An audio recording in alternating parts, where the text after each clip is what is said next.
I did So think here it we go. had. Oh, come on, let's go.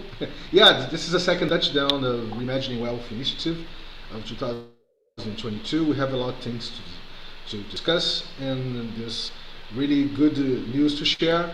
I think we didn't start sharing the first touchdown, but we can have some conversations around. Louding was already talking about something very interesting too. So, Louding, if you might, please contextualize for us now that we're making the recording here. So, yeah, be welcome, Anthony, and let's go. So we were just talking about new business models for open source development, and I was talking about how there have been some developments with the NFTs that allow you to share copyright and allow someone to invest in the copyright of a company instead of shares in its ownership. And so it's Hey, Moritz. You're on mute. We can't hear you. Hey, sorry about that. Hi, Moritz. I talked to you a while ago. Yeah? Yeah, been a while. Be very welcome, and this is the second touchdown of the Reimagining Wealth Institute for 2022. It's a pleasure to have. Thank you. I'm not fully with context, but I'm happy to either observe or contribute where I can, but I'll let you guys continue. That's great. So what are you packaging, Lauren, if you're going to sell the copyright, will you sell the source code of your software, for instance, or are you just going to sell art? Or like in the case of this guy developing the governance structure, it's kind of hard to see what he would copyright. I guess it doesn't matter much. Yeah, I don't know yet. So one thing we're doing is doing kind of an ecosystem, like an alliance of companies and individuals who are, the systems innovators. And Moritz, I was just saying how a colleague of mine has developed a pretty innovative governance mechanism. It's like an algorithm for human governance, not just a technology, but yeah. And so we're trying to form an alliance of these kind of systems innovators, people who are doing systems change, innovation, and entrepreneurs, to try to get together into a DAO to form basically an advertising network and a creative agency to actually publicize the things that we're doing, which I think is really fascinating. We're with Tim here. Be very welcome, Tim, to the second touchdown of the Reimagining Wealth initiative for 2022. Be very welcome. Hey, Tim.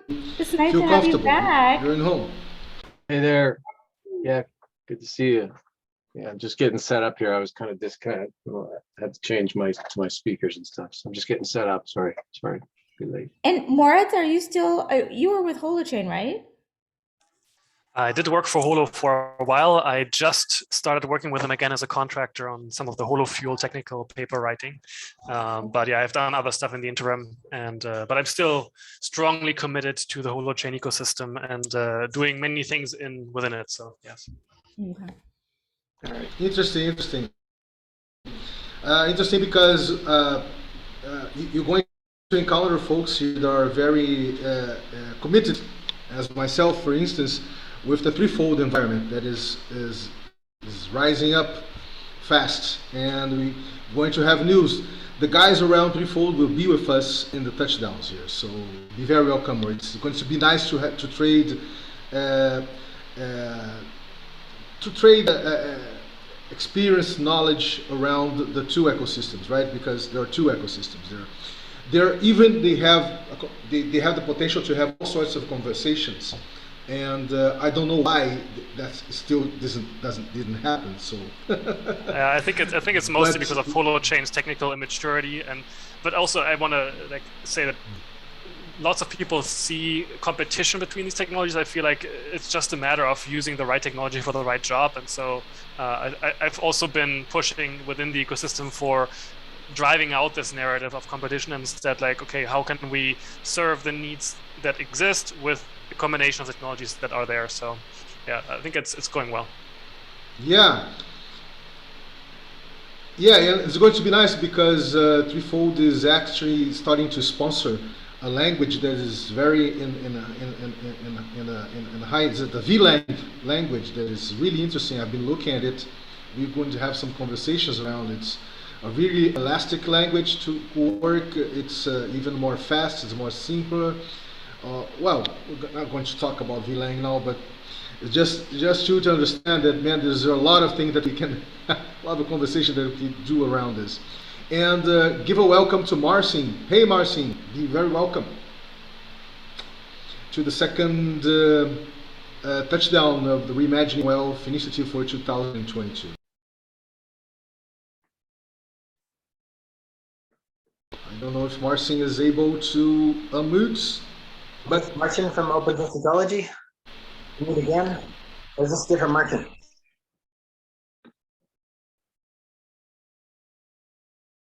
okay, let's continue.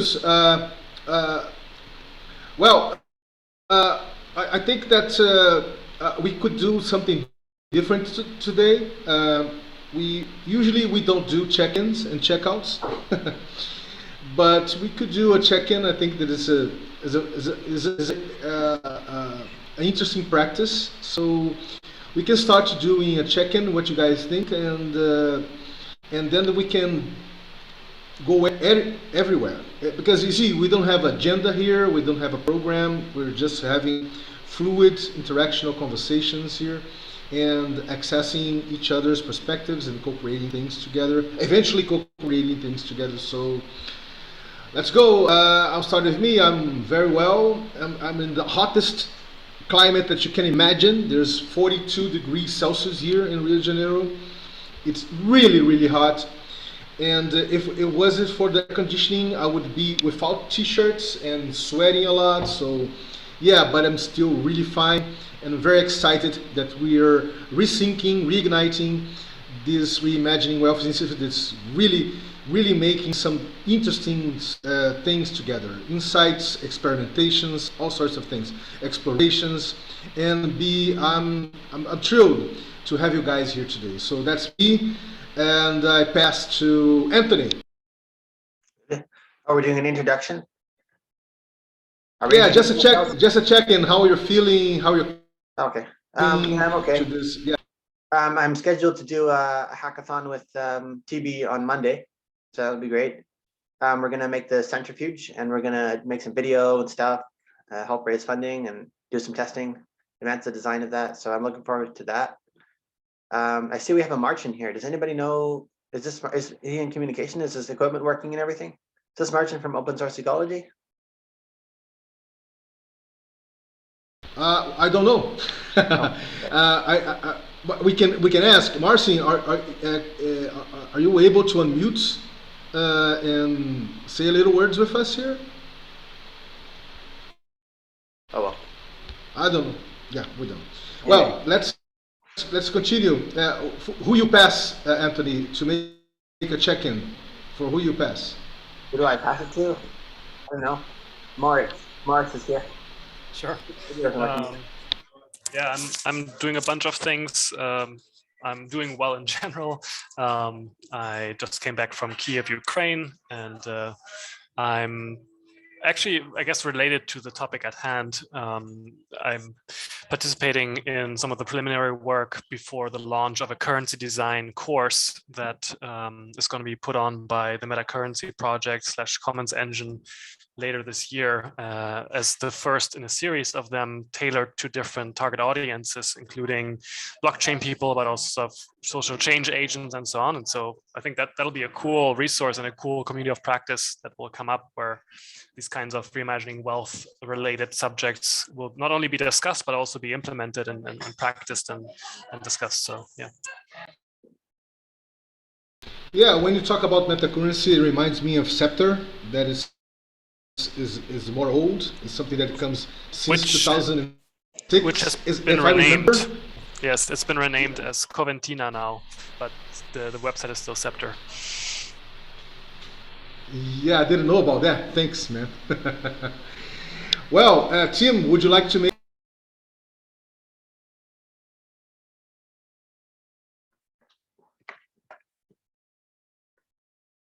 Your audio is off. Got it. Yeah. Hi. Nice to see you guys. Nice to see everybody again. I'm doing okay, hanging in there. It's a lot of snow here. I'm in the exact opposite situation as Vinicius. A lot of snow, pretty damn cold, -20, about 2 feet of snow. Yeah, lots of shoveling. So I've recovered from that. In terms of interests, things going on, been down the rabbit hole, the blockchain rabbit hole for the past few weeks, just trying to catch up on all the things that have been happening over the past decade of that, I guess, or less. But so I've been studying what's going on with Ethereum, the merge and the Ethereum 2.0 and ZK snarks and the scaling solutions, as well as Definity and other sort of cutting edge blockchain developments, and DAOs. I guess the evolution of DAOs has been a big topic. So everyone seems to think that's the big topic this year. So I've been studying that. And specifically, I'm interested in trying to build some collaborations around DAO governance, tools and processes and ways to achieve richer, more effective, and maybe longer term sustainable multi-stakeholder governance of these things, and maybe even multi-DAO, multi-stakeholder governance solutions. So that's kind of a big top of mind thing for me right now. Yeah, and I'm going to pass it to Laura. Oh, Lauren's busy. Did you already go? Tim, it's nice to see your face. I don't know if you just call my name. I already went. Oh, you did. I missed it. Already did my Okay. check-in. Oh, okay. Well, then there's only one person left. If Marcin wants to go, I think. Or there's Athos this year. He's just trying. There. Give him a second to configure his stuff. Okay. I don't think Marcin is jumping in, so Atus, I think you can go ahead. Marcin is gone. Yeah. Atus, welcome, man. We're doing differently today. We're doing a check-in first, so feel free to do yours. Oh, okay. Hello. First things first. Hello, everyone. I'm trying to turn on my camera here, but everything is okay around here. And yeah, can't wait to see what kind of wonderful things we can build this year. Next one. Yeah, I think we're fine. We're fine with check-ins, and let's go. Well, folks, we have a lot of things happening. The things that we already having discussions and conversations and doing experimentations. You see, Moritz, and not all the folks that were with us during 2021 are here. There's at least 3 or 4 that are not here with us in this moment. But we were doing really interesting experimentations. We were discovering a lot of things, and the main thing here is that creates this very empathic and bold space, let's say, where we're not in the competition mode. Not really. We're in a very open, interactive, and collaborative mode to co-create all sorts of meta infrastructures, or that can have really interconnectedness and conversations in between, because we feel that this is really not happening when you look out the open source P2P movement or the regenerative movement, you still see in the underlying a lot of a type of competition, let's say, for, oh, my project is going to change the world thing, that comes from, you know, that Silicon Valley startup vibe that we all know that is the way that they vibrate, right? And yeah, we're trying to do a movement, a meta move that is called both and, right? You do both and within. So this is the type of meta move that we're trying to do here. We're trying to come up with the reframing of what we understand as wealth, right? And consequently, the way that we understand ourselves in society and in this planet. So we're trying to come up with a very regenerative way to endeavor to make things happen in the sense that it's not related to that industrial productive way that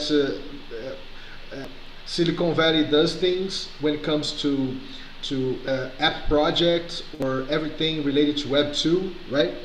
So we're trying to imprint to this rising Web 3 environment where DAOs are going to be the governing bodies around it, very regenerative imprint. So and we're starting to having all sorts of conversations. So we're going to have folks around threefold here, for instance. We're going to have folks coming from all sorts of decentralized movements and regenerative movements, and we're going to have we're going to manage, I don't know, I think that we're going to try to co-create a decentralized shareable fund where all the fiat and cryptos that is going to be in this fund is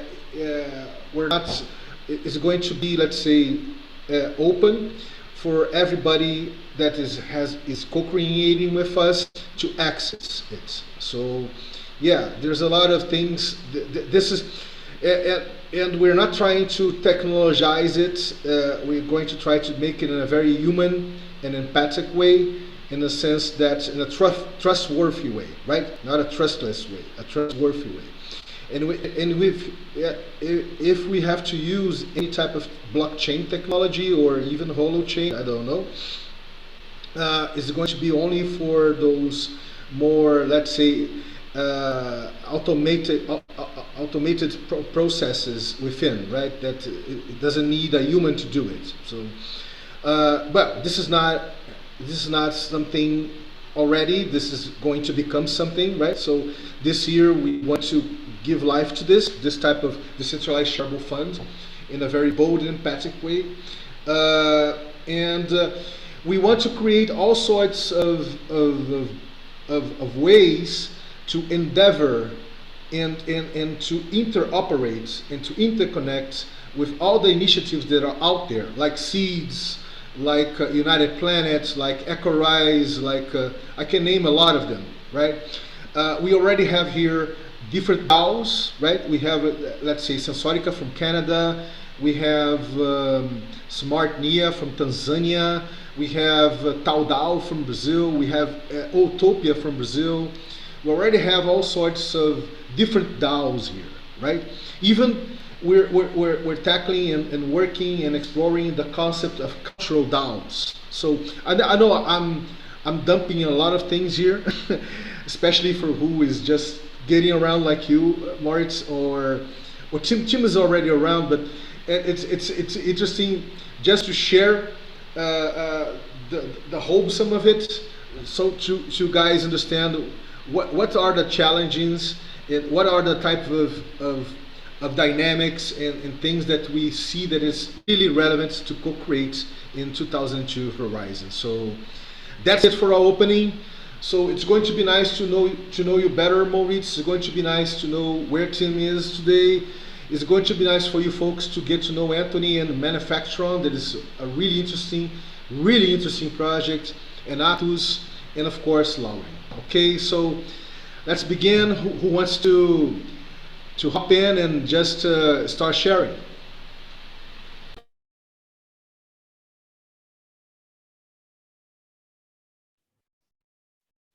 I feel a little shy right now. I prefer to go after someone. I'll jump in there just to say that's really spot on, Vinicius. The way you frame that, I think that's the big challenge is with blockchain and all the automated governance technologies that are emerging and the excitement around mechanism design and well, obviously blockchain and the different layers of blockchain. It's really just the beginning of that kind of thing. And not to mention, people talk a lot these days also sort of on a parallel track. Really, it's right now very separate, but the AI track and how to keep humans in the loop of the AI, and also issues with the bias and the data.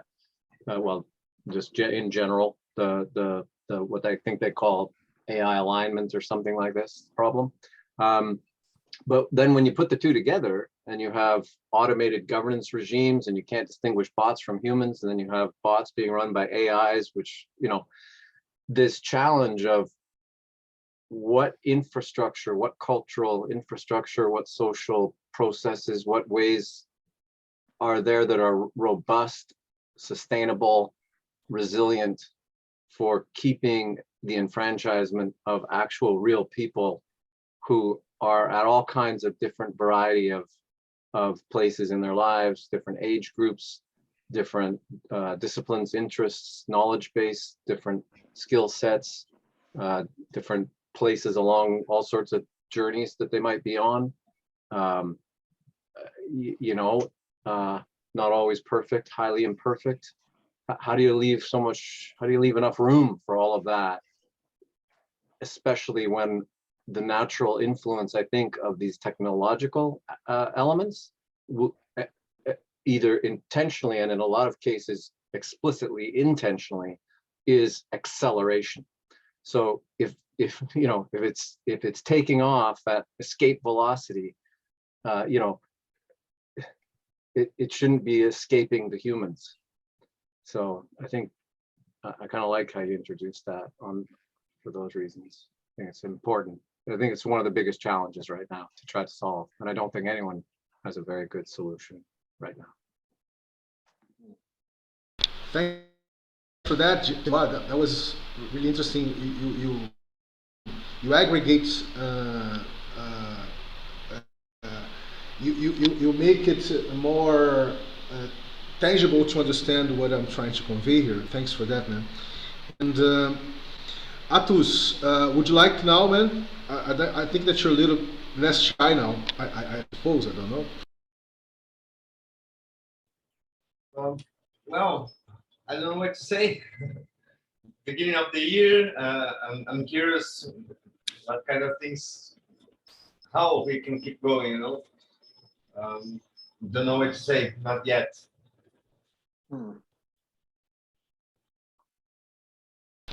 Yeah, there's a lot of ways that we can keep going, and actually, you see, Tim, after you got here, before you got here, I was talking with Claudine and Anthony about the types of things that we already have in the horizon to tackle and to explore together, right? So I just mentioned one of them, that is this Decentralized Shareable fund that is going to be driven by empathy and boldness, and not technological algorithms in this sense. The another thing is that we're going to have a major player in the Web3 space, Web3 or Web4 space, that is threefold with us. So we're going to have really interesting conversations, and if Moritz is still will be with us, because he's not here anymore, it's going to be nice, because I know that he's very embedded in the holochain environment, and since it wasn't, since let's say Christoph from Threefold and Arthur Brock from holochain, they weren't able to evolve a conversation around collaboration. It would be nice, initiative such ours here, be able to do that in the back burner, in the background. So it's going to be nice to see this happen, because it's really there are two ecosystems that have everything to be together, right?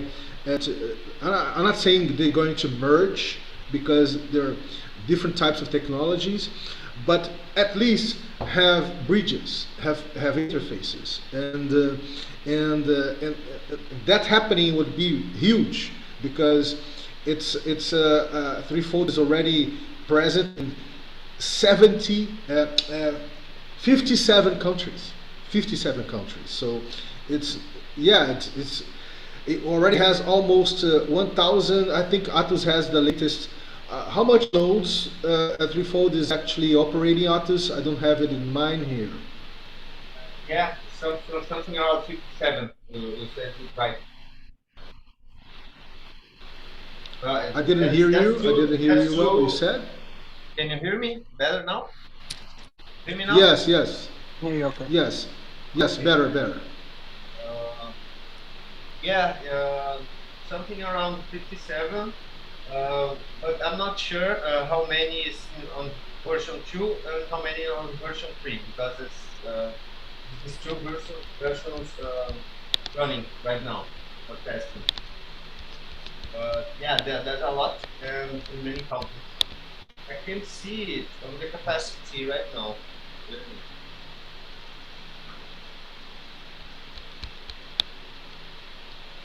I have it here. I have it here. I have it here. It's 1,455 nodes. Yeah, sorry. So there's a lot of them. Sorry, this 57 is the version 3.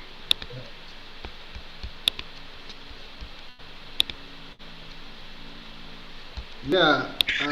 Are you guys seeing here? I just shared. So it's 57 countries. There are 1,455 nodes and 23,497 cores. So yeah, that's really, really, really great. I know that most of them are in the V2 threefold grid. Is not on the V3. That is the latest, but still, it's really interesting. Is a type of thing that makes you look at the Web3 phenomenon or in a very different manner, with a very different perspective. You see, when you have such accomplished thing in this case happening. So here we go. And what I'm trying to say with this is that these guys will be with us here, right? And they will be very open to do all sorts of experiments and even run new experiences on their grid, so their V3 grid. So we're going to have this opportunity to have this type of conversations with them. And another thing is related to what Lauren conveyed last year. That was really interesting. That she called it a dance floor. Yeah, and we could talk about it a little bit if she wants today, but this is something that we can have more in-depth conversations throughout the year. But it would be nice if everyone here probably have the opportunity to understand the concept better. And I would ask if Lauren can share again in the chat the link for this Miro presentation here, Lauren, so folks can take a look at it and understand better, right? And another What thing am I is supposed to be that sharing? Mural presentation? the dance floor concept. Oh, okay. I'll find it. Yeah, it's going to be nice for folks to take a look at it.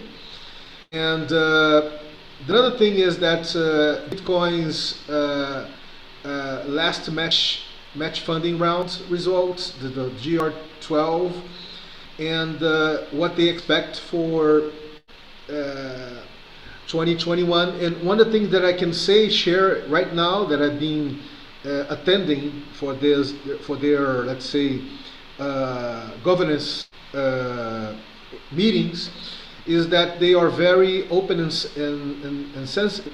sensitive towards regeneration. So they understand that this is very crucial as a Web3 imprint. So we have an opening there to better talk about what we have been doing around reimagining wealth with the Gitcoins guys. So that's something interesting. And last but not least, we have this proposal here, Ecology of DAOs, that is related to this decentralized shareable fund that I was just talking about. So it's going to be nice having SmartNIA, TauDAO, Sensorica, Trove, Utopia, Threefold that is coming, giving life to this mutual access dynamics to all sorts of resources, right? Hey, Vinny, And that we are calling Ecology of DAOs. Yes. I'm wondering, are you thinking you're sharing? I'm seeing the pick screen, nothing's changing, but it sounds like you're going through something on your screen that we should see, maybe? I don't know. Or is it? Well, really, man, well, this is crazy. Let me see why. I just see this. So you guys are you guys? Yeah, I'm going to try to share again. I don't know. Okay. Wait a minute.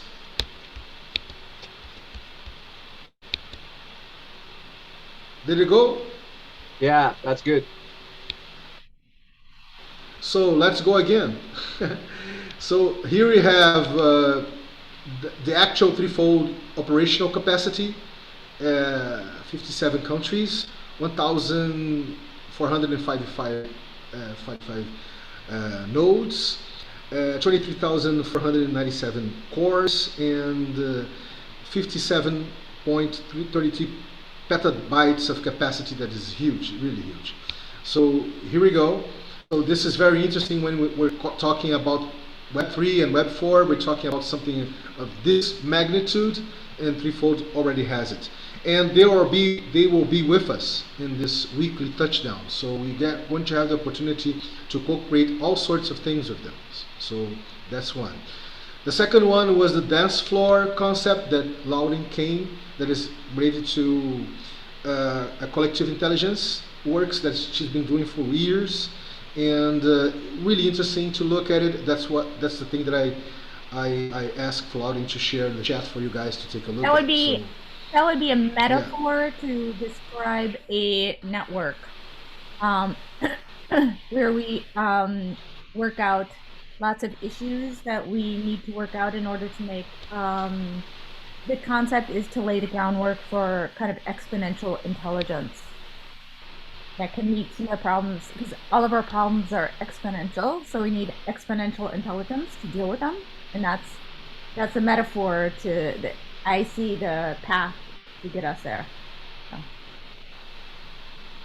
Well, it's really great. It's a really interesting work because it's a work that it's intimately related to the Kiko Lab environment dynamics that she was co-creating. She's a co-founder and co-creator of it, and it's worth taking a look.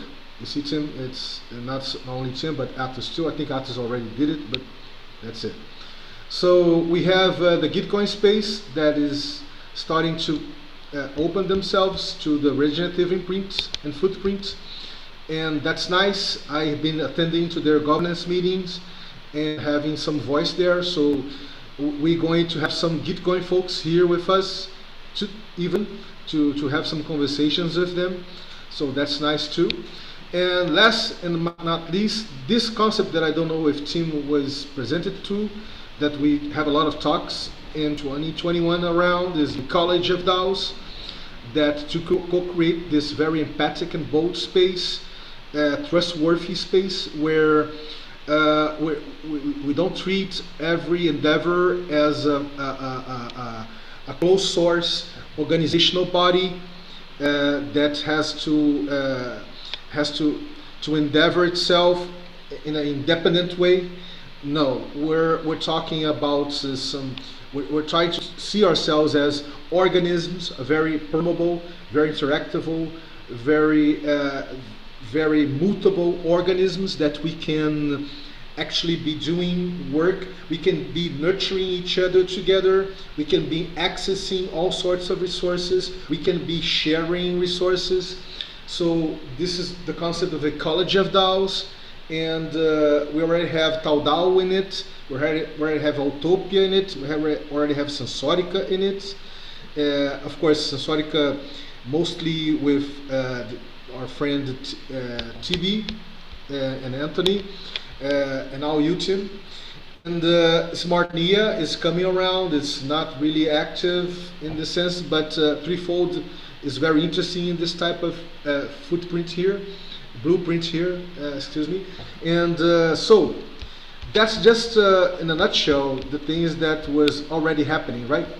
And things that the type of things that we will be co-creating together for the horizon of 2022. So yeah, there's a lot to talk about. So that's it. I'm just sharing because I think that this was oh, and there's the concept of a cultural DAO. I don't know if Tim was presented, have heard about it, but I can share with you some questions that I did in this last newsletter that I sent this week. I don't know if you folks receive it, and but here it is. So let me see here. Oh, here we go. Here it is. Oh boy. Oh, are you folks seeing it? Yeah. So let's go. What is a cultural DAO, right? Is it just a hack of actual DAOs? Does it really differs the way that DAOs has been set up? What type of relation it has with the concept of ecology of DAOs, right? What relation does it have with the decentralized shareable fund that will come to fruition in this year of 2022? So, if you guys want, I can answer these questions. Even if we did the first touchdown of this initiative, we made not a deep dive, but we made a dive on it, where I was sharing the differences between a cultural DAO and a DAO, right? So, but yeah, we can revisit it if you guys want. We can talk about it. Here's the link if you want. All of the guys are here did receive this newsletter, I think, and there's a link to the first touchdown where we start to dive on it and talk about it. But if you guys feel that it's interesting to have conversations, we can make conversations around it now. It's up to you guys. Or we can still pinpoint things that we think that is important for us to tackle for 2022. Maybe if you could just copy that YouTube link into the chat, and then I'll have it right away, because I just was looking through my email for the newsletter and I didn't see it right away, but I'll definitely catch up on it. I didn't see that one, so I am curious, but I don't want to take you through the whole explanation again right now. But maybe a brief overview of what people understood the culture about. Yeah, totally. I'm going to put the link here, Tim, for you, and for who else wants. Here's the go. And just maybe like a time of day, like is it a concept that's just kind of getting developed to be more fleshed out, or is it something you feel like is well defined now under that heading? Where's it at, that kind of thing? Yeah. Well, let's go. You see, let me put this way. My understanding is that what we actually understand as DAOs is very engineered in terms of technology, in terms of web technologies and Web3 technologies, let's say, and it's very organizational, and it uses organizational frameworks, uses let's say the voting process, the governance and voting process are very related to what we already understand as a way to govern organized body, let's say, an organized body. This organized body can be organization. This organized body can be a city or can be a country, right? So, in my perspective, in the explorations team that I've been doing for the last, I don't know, 20 years, I find that we tend to ignore complexity. We ignore the how complexity affects us, how complexity affects our lives, how interdependency affects our lives, how the way that we live, we put huge amounts of energy to conserve a way of life, right? We put huge amounts of energy to live the way that we live, right? To live the way that we live, in a sense that we're not in a relationship with the complexity of nature. We're in a very extractive mode, extracting all that nature's, let's say, share, disposal, in a finite but an abundant dynamics, and use it as a resource to think it, to systematize it, to systematize its use. So that's the way that we live. We systematize the use of nature's resources, even our resources, or the artificial resources that we create, that just reproduces itself. Okay, this is, it's a good thing in a manner, and it's not a good thing in others. A good thing that we can make it our livings more, let's say, constant, right? We're in the sense that we're not those nomad peoples, that even when they were charging new territories, they have to create new conditions to survive in that territory, right? So, yeah. So now we create the conditions, but the way that we create these conditions is not really sustainable. It's very extractive, and it's not. And it's very organizational and system thinking, right? Very organizational system thinking. This is the first thing. The second thing is that we already have the huge amount of interconnectivity between us, culturally speaking, that enables us not only to be caught by algorithms, caught by this Web 2 algorithms that encapsulates our lives in their social media platforms, but in a sense that we have a world vision, a planetary world vision of reality that before internet we didn't have it. So now, culturally speaking, we can think in a planetary way, but we don't live in a planetary way. We don't live the hyperlocal in a planetary way. We don't live the planetary in a hyperlocal way, because we depend a lot of the existing infrastructure systems, driven infrastructures, extractive infrastructures that we create to let's say, to survive, right? Our daily business, our daily lives. So that's another thing. So what I was thinking all of these years is, wow, would it be possible for us to just interact in a very peer-to-peer, meaningful action? This is interaction is a social technology, right? Interaction is a powerful, very powerful technology that nature has, and it can be a very social technology for our worlds too, right? But we prefer pre-design dynamics that are not so powerful. We prefer to pre-design it, organize it, say when you can say something, say you can vote something. So the thinking behind the cultural DAO is, why can't we just hack the concept of what we understand as DAO, turning automatic to autonomous? Like because in nature, when you look nature, Tim, what we see in nature, we see the autopoietic poiesis dynamics happening, right?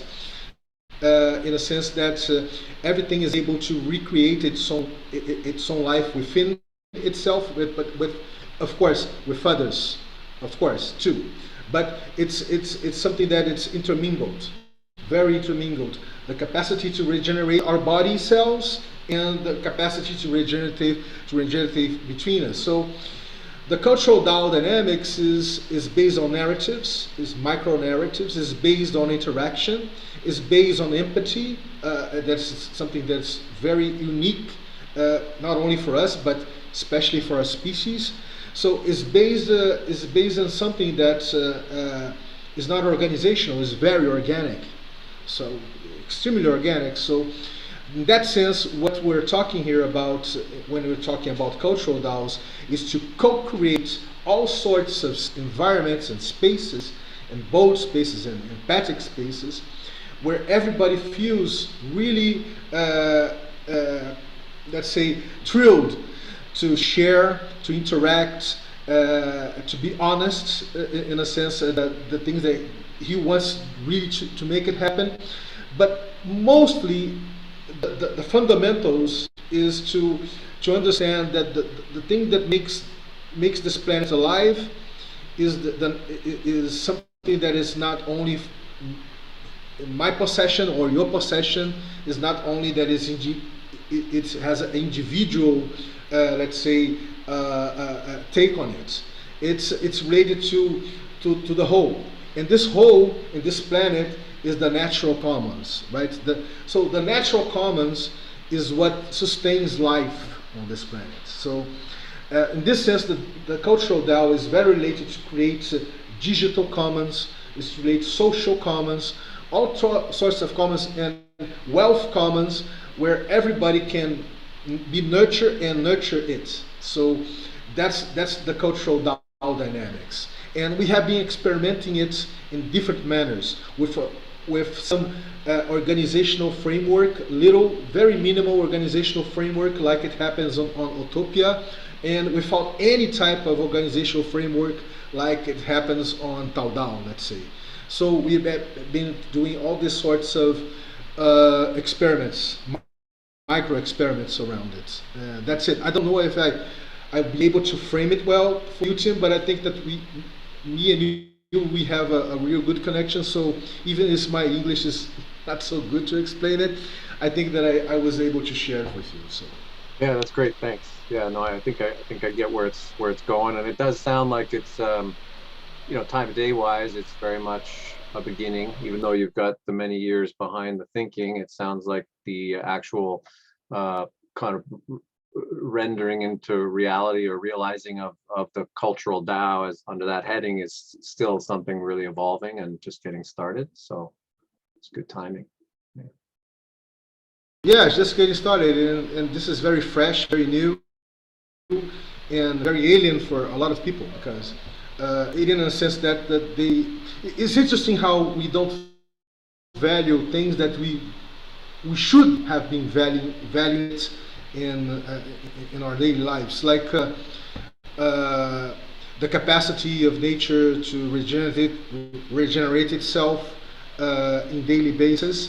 Wow, this is great. We can do this. We do this because we are part of nature. So we can regenerate ourselves too, not within our bodies, but with others. So what I'm trying to say is that why don't we biomimic or Dao mimic this as a very autonomous, decentralized organization based on interactions, based on empathy, based on trustworthy environments and things like that. And to co-create all sorts of interdependence configurations that we can mutually access all sorts of resources. But that's the essence of it. So that's, and it's not a theory anymore. It's something that is being put in practice. And for me is one of the core things that we're doing here. One of not the only one of the core things that we're doing here on this Reimagining Wealth initiative. Touchdowns, the CTM, that's it. Hey, Chibi is with us here. Chibi, my friend. Yes, hi. Sorry, I got totally confused. I thought that our meetings happened usually at 10 o'clock, right? We've been confused on the Yeah. time for like 3 months. It's been a mess. Okay. Anyway, thanks for that wonderful presentation. Tim, if you're interested in what Vinny is doing, the way I understand it, and the value I see is that, Sensorica is working on structure, like what are the rules and the tools and the methods, of peer-to-peer interaction when it comes to production. And I see what Vinny is doing is working on the culture. So there is that complementarity, like how do people should, what are the values of people going into an OVN, for example, and what are the the principles that they should have integrated, even before they go into something like Sensorica, so that they can smoothly interact with others and collaborate. And we see that there is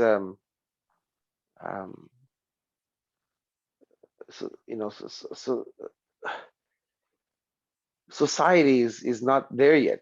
There's a lot of people that go into peer-to-peer spaces and they don't know how to behave. They don't have the culture, right? They have these reflexes that they bring in from their hierarchical environment. Yeah, so that's how I see what Vinny is doing, working on the culture of peer-to-peer. So the cultural word is kind of the domain or the subject matter. I that helps to correct how I was thinking about it. So it's the subject of the DAO is cultural aspects. Yeah, it's still fascinating to think forward and try to imagine how that translates and how the two intersect, how DAO and culture and how it can be applied in the ways you're talking about. Yeah, so yeah, it's cool. Lauren, you were gonna say something. Yeah, I have a question for Vinicius, and that is, in this cultural DAO where you're relating with people on this empathetic level, what mechanisms are you putting in place to protect the community from people who have no empathy? Well, you see, that's the thing, Lodi. When the first experiments that I was initiating, when I'm not talking about Tao and Utopia, was years ago. This topic, this let's say demand rose up. It came up, and people started. Well, we can pre-design a policy for us to understand when people are coming along to do things together. They are more in extractive mode. They have no empathy, but they're just let's say really let's say they're really interesting just to gain knowledge for their projects, or just to extract something that is going to be good for them. And yeah, we tried these experimentations with some sorts of pre-designing policies to understand if the person that is coming is very open and empathic and wants to do something, but it didn't work well, in a sense that we had to create some little organizational bodies like councils, this type of organizational bodies that would curate, let's say, would curate and understand well what the situation was about, what was extractive and what was not extractive, and things like that. So yeah, but you see, when it happened, it was really that's really interesting, because when this happened, didn't happen often. It really didn't quite happen, let's say. It happened in a very minor cases, like one person here and another person there, and in a dynamics that was involving hundreds of people, coming from all sorts of, let's say, point of views, backgrounds, experiences. They were very excited to let's say, they were very excited to experiment, to explore something that sounded very fresh, very new, very human, let's say. So we didn't have a lot of cases, but even then, I'm talking about 2015, 2016, okay? So I'm talking about 7 years ago. They didn't come, it wasn't a huge thing, let's say. It didn't rise as a huge thing. Okay, hundreds of people, like 200, 300 people, it seems not like a lot. But if we look at how we organize ourselves through history, for the way they're organized, most of our blueprint organizations, let's say, that were more organic, they were not really technocratic. They really didn't rely on protocols or the type of protocols that, let's say, manage to surveil their lives, or they make their auto-surveillance of their lives. You're talking about 15 humans together, 100 humans together, 200 humans together. You're talking about this type of scale, right? So what I found very successful is that, very interesting and successful on this first experiments that I was involved with, is that you don't need to scale up to 500, 1,000 from a single, let's say, experiment. You can have all sorts of experiments with 20 people, 10 people, 30, 40, 50 people, even 100 people. And let's say, another one forks it and makes it in another way. Another one forks it and it makes it another way. So you start decentralizing it in a such way that you scale up, but you don't scale up having a lot of folks together on one experiment. You scale up with a lot of folks coming around in different types of experiments in a very decentralized manner. So it's interesting that I was talking about this in the first touchdown team, that these types of experiments, you have all sorts of patterns of organizations, right? So you have, in some instances, you have a more centralized pattern. In some instances, you have a more decentralized one. In some instances, it's more distributed. See, it's more open to expand itself and to integrate incoming people that is interesting to co-create with. So you don't have one type of pattern, you have all sorts of patterns running in each experiment that's already in a very decentralized manner. So I found that this experience was the test proof, let's say, it was not the proof in a scientific method, of course, but was proving that, yeah, we can organize ourselves in a very organic manner. We don't need actually to come up with a pre-designed set of rules. The things that can come up in a very interactional, in a very cultural mode. And when we do this, culture becomes something very transformable, transitional. Culture is not something that resists change, right? When we do this in this scale, culture doesn't resist change, doesn't resist changing, right? To change or to transit or to become other, or to generate or to merge and have other ethos. So yeah, that's the background of my experiences in a nutshell, in a very, very concise nutshell, my dear Laurie. But I don't know if I answered you, but the cases that rose up with hundreds of people were very few.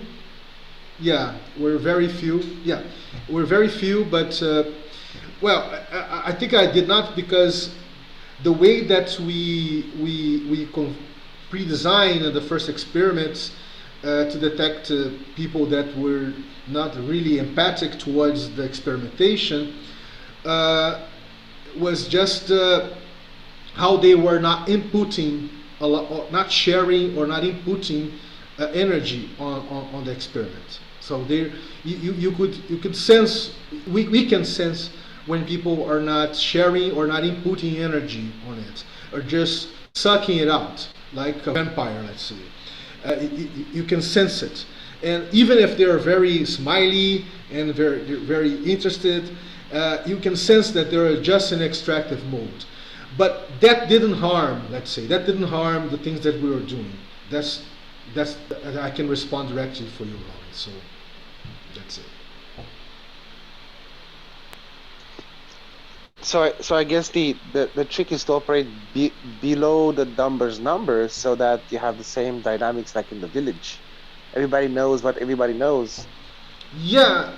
And yeah, kind of. I was tempted not to cite the Dunbar's number, but yeah, we can say that to be.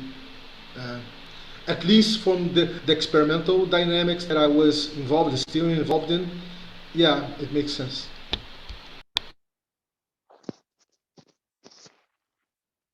That's a tough challenge, Lauren. That's a good question, and it's one I think everybody's trying to solve or address in a lot of different ways. That whole content moderation seems to be the heading that I see a lot as pointing to that question and looking for solutions. So that would be one place to look, is what are people talking about under the heading of content moderation, because you see everything from copyright issues and intellectual property issues to not safe for work material, to put it mildly, all the way through to what I think you're speaking about, which is just really problematic kind of relational challenges, or even out and out. I mean, as you put it, it's a humanity problem, even moving in through the whole spectrum to criminal behavior, right? So, and harassment and maybe even violence, right? This kind of thing. I think that's what you're actually pointing to as well.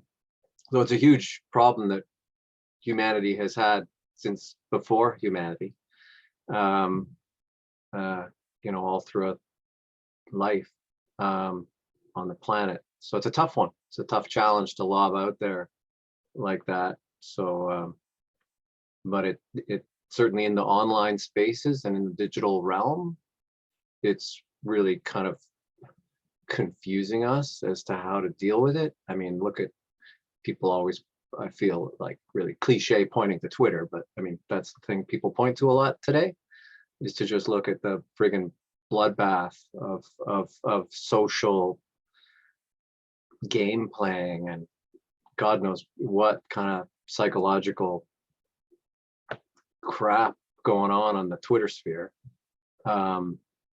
Doesn't, what people would call crazy making, a lot of crazy making type behavior. So now I don't know, they've got pretty big budgets and a whole lot of people watching that platform. They don't seem to have gotten past step one of dealing with your question. So so it's a tough one. But yeah, maybe scaling down. Maybe scaling down into, and explicitly speaking of and surfacing the culture in the cultural DAO label is a strategy to start in a realistic way. Yeah, and I would add, Tim, that I'm not saying that this is the way. Like, remember the Mandalorian saying, "This is the way." This is not the way in the sense that it's universal, right? It's not the universal way to do things. I think that we need more gregarious and empathic experiments, and socially speaking, as societies, because we already had a lot of non-empathic, very extractive, and very selfish experiment running around. So, yeah, of course, I've been actually ultimately in this last weeks been deep diving on what the guys overseas are doing, and they already have hundreds, if not thousands, of people around the Seeds proposal, but actually they have only about 20 or 30 people at max that are co-creating, let's say, Seeds proposal. So here you go, the Dunbar number again, right? So you have these people are creating Seeds culture, not the almost 1,000 guys or people that are over their Discord. But their starting point, is the starting point that Lauren just shared.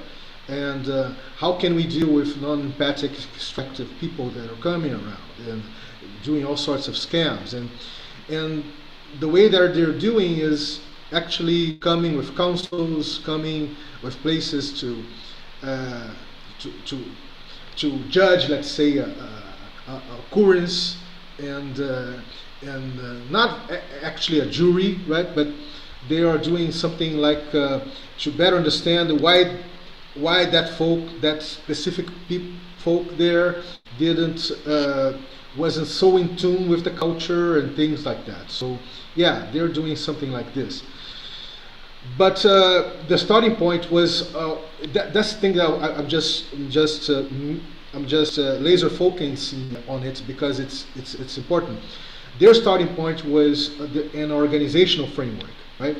Their starting point is let's organize, see how organizing ourselves, see who does with what, and with other, who does what must do to make these things happen. So the starting point of all the things that I've been involved in for years now is not this organizational framework. So yeah, that's a difference. Yeah, thanks for that, Tim. Thanks for clarifying once more, man. Yeah, or not clarifying, but sharing and adding more insights once more. I want to throw that kind of back to Lauren, because I know Lauren from the collective intelligence community. A lot of those communities that I think you worked with, they're kind of expansive. They reach out to a whole network of people. That's their nature.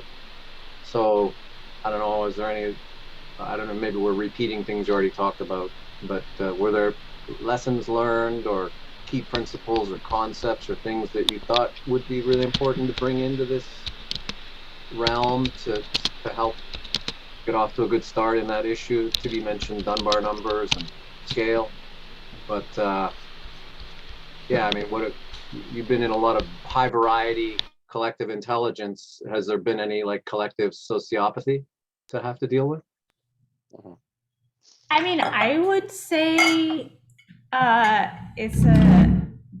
think it's a constant problem because when you have cultures that are new, like if you have like a peer-to-peer culture, you're forging new stuff. So there's like a high amount of change. And when you also have people who are like saving the world, it just introduces like the conditions for kind of troubled people to come in. The whole kind of like grandiosity in change, it can attract people who are either narcissistic or have low conscious individuals. So it's just it's and then you have people who are extremely creative and the kind of change makers who want to change the world, who are extremely like optimistic and really hopeful. It can be a fatal combination. So this is something that happens like again and again in groups, in kind of like world changing groups. So it's just something, it's not like a rare occurrence. And when it happens, a lot of times people don't have a way to express that. So if you don't have a mechanism to kind of measure the toxicity in the community, if you don't have like say a reporting mechanism, you don't actually know if something like that is happening. And this is just kind of like what I have discovered in all of my like cult research and stuff like that, is that you need to have these reporting mechanisms in a way to measure the collective stupidity of a group, because you can't always see it on the surface. So I think it's important. One of the things I think in the peer-to-peer, or at least the OVN sort of space, kind of like the open space law of 2 feet idea, is that, you know, that principle of sort of some personal responsibility for, if you don't feel you're gaining anything or learning or contributing, then you should move to where you feel you are contributing, or where there's some more richer interaction. And maybe a critical attitude towards leadership and followership, and maybe breaking that down from the simple categories that we fall into in an OVN kind of, and maybe it sounds like this cultural DAO direction, as Tibi and Vinicius put it, is also in the direction of being applied in those contexts. It could be some of what OVN and that sort of, to borrow a label, the open space kind of attitude, can be a ballast, a counterbalance maybe against some of that, without a formal reporting structure and a bureaucratic equipment available. If certain key principles are fundamental and reiterated and shared, and maybe even incorporated into, I mean, a lot of people are talking about revivifying aspects of what we would have called ritual, is the word people use these days, I think, right? Saying like there's, and I think there's many other different sources people are drawing on, but maybe where it kind of found its way into this kinds of cultural area is through like you know, agile software development and stand-ups and those sorts of ritualistic sort of process artifacts, right? So maybe that's one of the doorways this kind of came in and was accepted, but people are speaking about it much more broadly, and also connecting it to the loss of you know, the postmodernist kind of loss of foundations, you know, anti-foundationalism, like but not wanting to slide into like random relativism. So how can you sort of recover some sense of you know, and the holochain guy, I think he calls it sacred capital, right? So I mean, you know, how can you recover some sort of distinction or meaningful relationship that you can coordinate and navigate and triangulate life and interactions between the poles of the profane and the sacred somewhere in here, without the Catholic Church or the this and that church or the other church or that church or whatever, right? Because a lot of those foundational ancient kind of long traditions that got institutionalized, people are very kind of you know, drifting away from that, or even if they aren't, it's extremely fractionated and fractured in modern societies and culture, right? And because of the connectivity that Vinicius was talking about in terms of global connectivity, the premise of a lot of these things was to put people in boxes of groups, and so that's being no, there's sort of a point of negative returns when all the different groups want to work together and talk together, but they have to reach over these walls of ideologies and things, right? So so there's a whole lot of reasons why people, I think, are looking to borrow on the technology of these things, which we call rituals, but to apply them in a little more critical and a little more overtly, intentionally constructive, creative, and pro-social kind of ways that are generative or regenerative, right? So you know, that might be one angle too, along with the OVN open space type principles of some kind of responsibility is being repeated and making sure people are aware, so that that person who's maybe really impressionable and is coming in really innocently and isn't ready for the overbearing, over controlling person who's going to make them their cult member, right? You know, they're not ready for that, and they're like a doe in the headlights, as we say. You know, at least they're constantly being told, don't set yourself up for that. Don't, you know, so that's one aspect that could come into play might be helpful. But Yeah, there's I a think, thousand other ways too, I'm sure, that people play games with each other and and cause.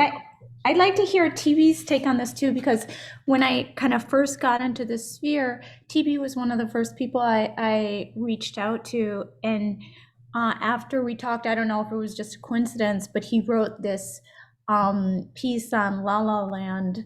And it made me think that you had some experience with this, because it was about actually, we should kind of revisit this blog article. I don't know if you remember it, TV, Yeah. but Mhm. it was basically about. Well, why don't you explain it? Because I think it's relevant, and you do you know which one I'm talking about? Yes, yes, yes. Yeah. It's the sort of the fake positivity and um, of some networks that are open in order to keep their members. They become fakely positive.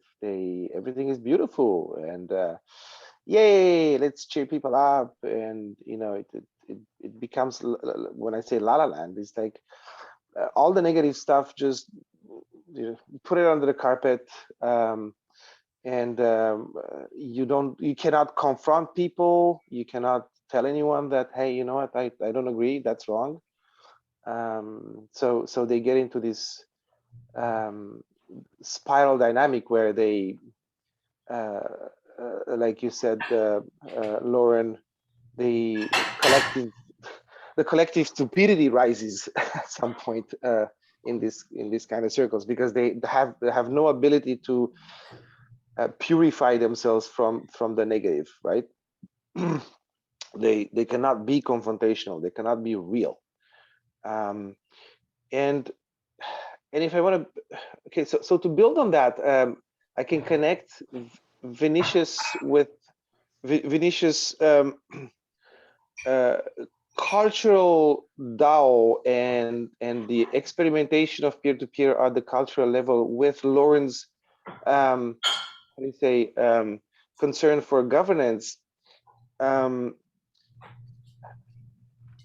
Some time ago in Sensorica, we worked on a concept, we call it peer governance. And the key idea here is to say, well, what are the mechanisms that you use to attract what's positive, attract what's adding to the community, and repel what's negative for the community, what makes it run slower, and what pisses people off, in a sense. Okay, so what are these mechanisms? What are these mechanisms where you, let's say, to simplify, attract the good and repel the bad? Okay, I don't like that good or versus bad language, but just to make it simple, black and white. So, the traditional hierarchical world, you have the guy that goes on top of a mountain and comes back with 10 commandments and says, this is the law, these are the rules. Okay, so that's a centralization of, let's say, rules. Everybody has the same, and it's frozen. It's written in stone. Okay, that's the metaphor. It's a very powerful metaphor that we operate from 2,000 years. Okay, so that is the hierarchical way of dealing with governance. Okay, so somebody has given us some rules, or we have given ourselves some rules, but that's what they are, and they're written in stone. Okay, the peer-to-peer way that we discovered in Sensorica was and Vinicius was talking about, autopoiesis and fluidity, when he was saying, like, the culture is not resisting change, but all of a sudden it melts. All of a sudden you put it in an environment that it could flow, it could mix and remix and change, so it becomes like malleable. It's the thing that just melts, right? So in the peer-to-peer culture, and that's what he experiments with, is that these, we don't have rules written. given to us or given by ourselves.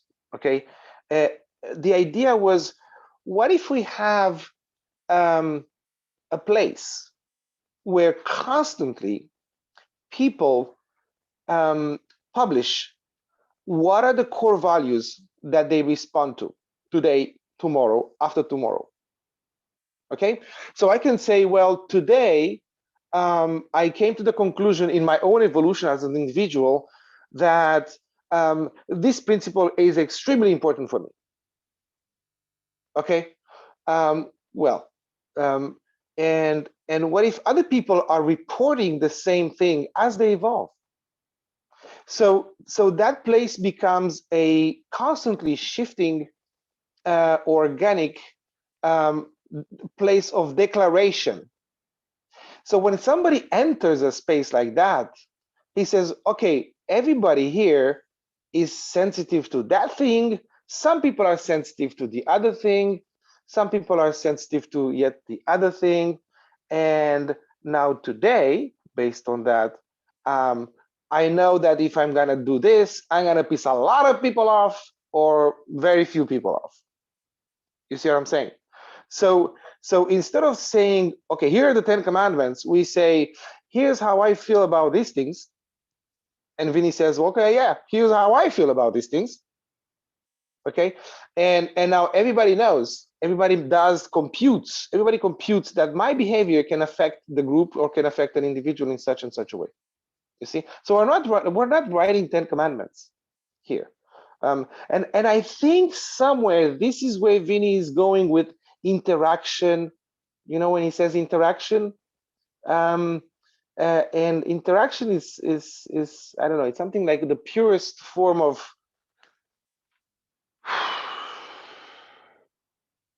transaction between humans, right? It's not mediated. It's not mediated by these 10 commandments, this ledger that is there.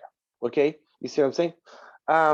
So I'm experimenting a lot with that, and even yesterday I had an experiment on Facebook, not Twitter, but Facebook, and so here, instead of having let's say the police coming, a body that we created to enforce the 10 commandments, okay, you have mechanisms of peer pressure, okay? So you don't have somebody in uniform, which is an identifiable social organ, and tasked with purifying society, taking out the bad and leaving the good.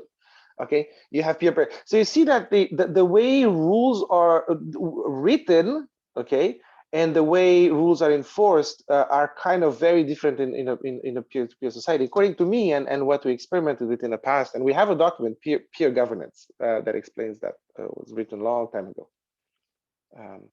And when I experimented this on Facebook, is like somebody was just insulting people, right? And what I did, I said, well, cool, okay, Facebook doesn't enforce that, and I don't want a platform to come. I don't want the platform to be the police and to come and just take people out. I'm against deplatforming. So what I did, I took that person's post, okay, which was talking like nonsense, and you know, was not a sort of a violent comment, but was such a bad ethical stand, okay, that not many people can bear. So what I did, I took that post and I reposted it. And I said, well, here's we have a debate, and here's how some individuals are looking at it. I don't find that okay. What do you think? So it's amplifying. So the thing on Facebook is that if you like something really, if you find something really nice, well, you amplify it, you share it, and you know what I'm saying, you like it, you share it, you amplify it. Why don't we amplify the bad stuff and give our own opinion on it without insulting the person, and letting others decide? Well, it has such a huge effect. Like, first of all, that person um, was completely like, it was very, you know, commenting all the time and all that, and then boom, stop completely. Okay. And interestingly enough, there was people coming and writing comments on my post of his post now saying, well, that's not nice, you shouldn't do that. And I say, whoa, people really understand this as a punishment. And my answer was, well, we amplify. If somebody writes a post on a public forum, they want that post to be seen. The same way we amplify things that we like, we can also amplify things that we don't like without being, insulting. You know what I'm saying? And I said, I think I'm on ethical good grounds, but people felt that I was punishing. So you see this peer pressure. It's what you're saying is that you're pointing the finger to a bad behavior without being too judgmental or insulting, and tell other people, can you judge this yourselves? Okay, and that creates a peer pressure. Okay, now everybody knows what everybody knows, and the guy knows that other people know too. You see, so the person feels really like shit, and self excludes, and other people cut their ties with these people. You see what I'm saying? And at some point, there is no reason for that individual to stay in these circles anymore, right? So you see how we can apply this without saying, well, we have a community rule here, and you transgress the community rule, and now the admin will just ban the shit out of you. You see what I'm saying? You see the two approaches. Totally. Interesting, TV, what you just said, because I would add that if we pick up Ken Wilber's integral theory, where he layouts how people has different mindsets, different ages, and different contexts, and that awareness is not something that is universal in a say that everybody has the same conscious, because at least in societal social worlds, the social worlds that we construct, that we co-create, that matter for us, you can have for at least each one of us here can have different type of awareness in different contexts, in different languages, and if we relate to the Ken Wilber's mind states, different mind states with those different colors, it's interesting because now you have a way to navigate between perspectives, between different mindsets, between different perceptions of reality. So, and this type of in-between spaces, within spaces, that is where all the experiments that I have been co-creating is in. The in-between spaces is not bottom up, it's not top down, but of course always happens something that is coming from the top or coming from the bottom, because that's the way that we condition ourselves in a hierarchical way as societies. But this in-space, this in-between space, it really exists, and it's not armed. People don't come to the space armed, to the thief, right? With all sorts of arguments, and like you were in the war. Right? They come curious to understand what is this space that is a non-space, right? Is a non-space where only intentions can thrive. Only the intention to interact can thrive. So it's interesting because this space that you kind of get it, that that folk over there or that folk over there, they're captured by their own bubbles or by their own ideologies, their own mindsets, their own contexts. It's you have the opportunity to interact with them with different nuances. You really can you really have the opportunity to thrive with nuances in a very interactive mode when you focus on giving life or this in between spaces, all sorts of mind space and mindsets, perspective, context, and languages. I'm just adding because it was very rich what you just shared to me.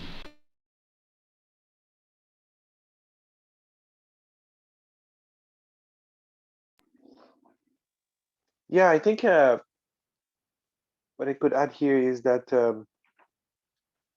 when we process bad behavior in society, we process it against the Ten Commandments, and it's processed by a again a body, the judge, against an organ of the society that we created specifically for that.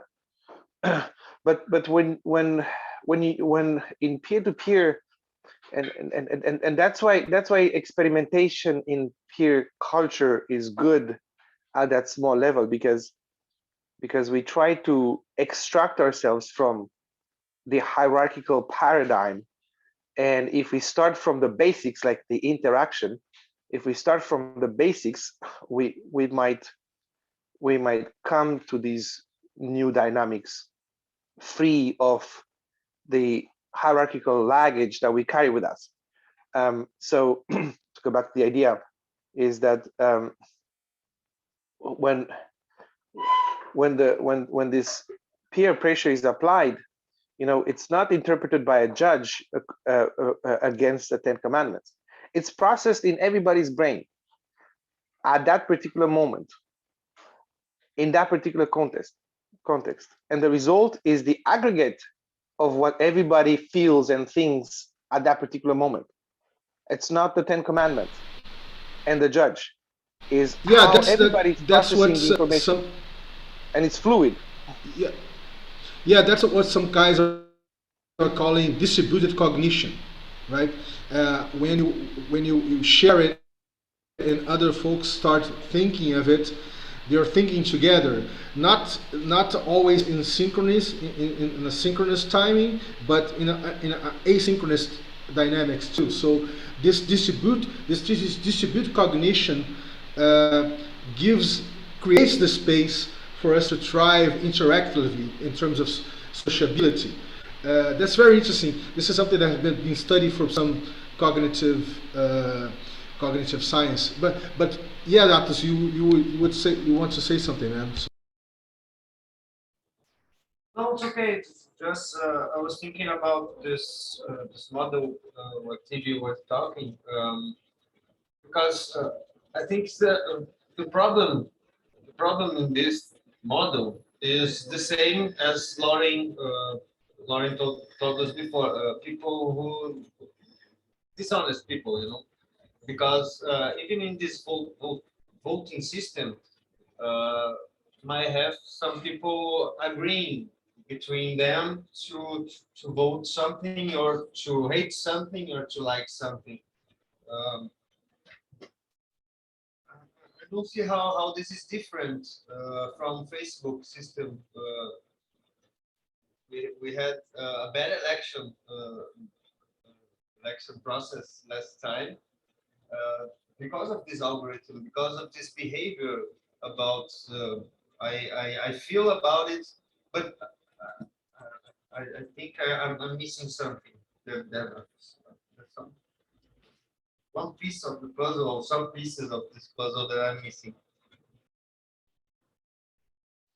Because to me, I don't know if this um, peer, how did you say, peer pressure. I think that this could be bad used. Uh, no, I'm afraid. Just thinking about it. As far to me, it's the same. It's the same problem. Uh, trust, trust. Uh, we are creating new systems, these trustless systems, because we don't trust each other. And I think the main concept here that there's a lot of bots, a lot of fake profiles, commenting and posting content, and I think we must have a closer, more human method of authentication between us. Maybe some recognition, something about something like friends, friends. The simple way, like Facebook does, as you see, there's a list of friends, but someone who has some testimonial about you, you know. I think Orkut had this. Some your friend could type a testimonial about you, you know, to other people know, oh, yeah, this guy is real. I know him. We've been through that. We've been through that, and this is more. It's like a human, uh, human way to authenticity. You know, to put Mhm. authentic. I don't know.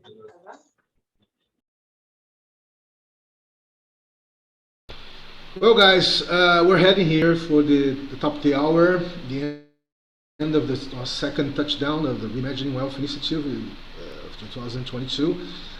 There's a lot of things, a lot of interesting and very exciting things that we really will do this year together. Not only the people that are here, but others that will come, will join, like the Threefold, the people from Threefold, the people from Bonfire, all sorts of experimenting networks out there related to decentralization, related to regeneration and peer-to-peer open source projects and things like that. We'll be nesting manufacturing projects of Anthony and me and Atus already doing this, so feel free to join. We'll be nesting it. We're already doing the documentation on Gitbook. We are going to be doing the outreach of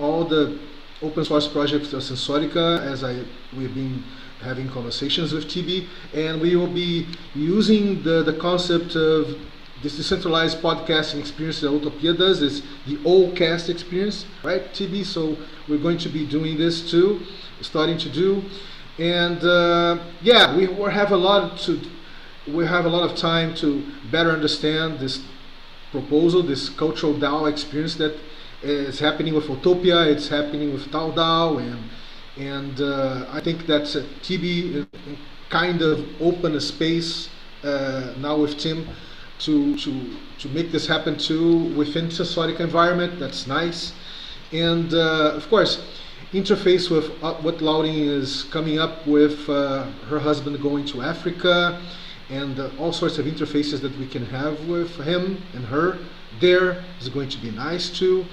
So yeah, and Unai that is not here, and Alexar that is not here. Alexar is from Australia. Alexar is a wonderful guy. It's incredible. Vincent is not here from Trove. Well, we have a lot of things to do on Trove. We just getting started on Trove. Trove is really interesting in various manners. What Unai is doing with Smart Nia in Tanzania is huge. It's really huge because it's inclusive, it's economically and socially inclusive in the sense that it's not, it real gives power for those that are living there, directly and hyper locally speaking. So we have a lot of things to do this year, folks, and I'm very, very excited. And I love when we come to these touchdowns and have this type of conversations, because we really are in very explorative mode, right? We are exploring together, and that's really nice. And we are doing this in different weathers, different climates. I'm here in the hottest climate ever, and Tim is the most frigid one. the most coolest one. It's so nice, and to have all these differences between languages, cultures, and wow, this nurtures me. This really nurtures the way that I live, the way that I understand life, understand that what we can do as humans, what is humanly possible for us to do together, right? That's my motto, let's say. And yeah, that's it. I'm very happy. So let's just check out. Who wants to check out? I'm just checking out. So feel free who wants to check out, and we can come to an end for this second touchdown here. Okay. Sorry I wasn't participating a little bit more. Just gets a little bit. We've got quite a large range of different topics, and some of them I don't know very much about.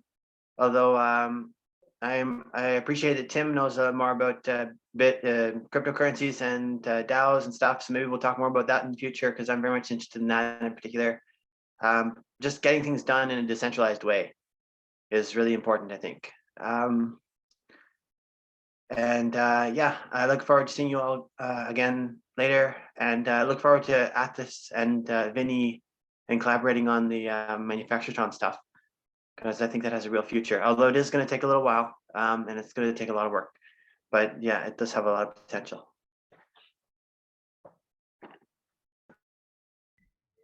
I'd just like to say, once we start putting these things together, like, you know, everyone's kind of working on their little kind of silos, but it's really exciting to me when we say, okay, what happens when we put Threefold's network with, you know, Sensorica's OVN stuff, and then the Manufacturetron, and then this cultural stuff. And I think that it's going to be really powerful when we start generating visions of how these puzzle pieces fit together into this whole thing and kind of what we can do. And if we can get something like monetizable in, you know, this world, so we can pay our rent and kind of build a pathway to the future, that would be really cool. And if we think about it, if we have more advanced governance stuff and an ad network to actually, like, not just create visions but distribute these visions, that could be super powerful. So here's to 2022. I was just going to say, it'd be nice to think that the cultural DAO could address in a really meaningful way that the concerns that Lauren had. That's an exciting possibility, to think that this frame that is being laid out could be a place that where genuine contributions to addressing that kind of thing could arise from. And one of the things that it took me a long time to kind of hear it a few times and start to understand the mode of this gathering that Vinicius has described a few times, in terms of its kind of non-directive, a little more open-ended and free and exploratory. It brings to mind something that could be maybe a key feature to think about in this cultural DAO, is this idea of self-organizing criticality, which is what nature is. And you spoke about nature quite a bit, right? And biomimicry and these things. Like in the open hardware space, where one of the strategies to deal with the fact that hardware, unlike software, is physical and harder, the solution Tiberius explained to me a long time ago, is the concurrent engineering, the parallel paths. Address the multiple forks, not by a single forks, but by moving many, many, many paths in parallel. So in the real world, that parallelism combined with the kind of non-commensurability, not making one thing always have to match up with the other thing and always connect, creates this complexity that speaks to this self-organizing criticality, which is what nature is and what's real. So if we can actually draw on that as a resource, that would be really powerful in this context, I think. So that's exciting. Yeah. Thanks. Yeah, I gotta go. All right, take care. Thank you. Thank you all. TB, any final words before we wrap up here?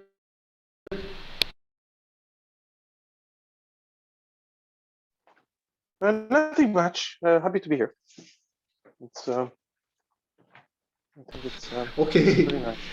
So that's it, guys. Have a wonderful day, and see you all next week, Friday. Okay. Bye bye. Let's go. Okay, bye.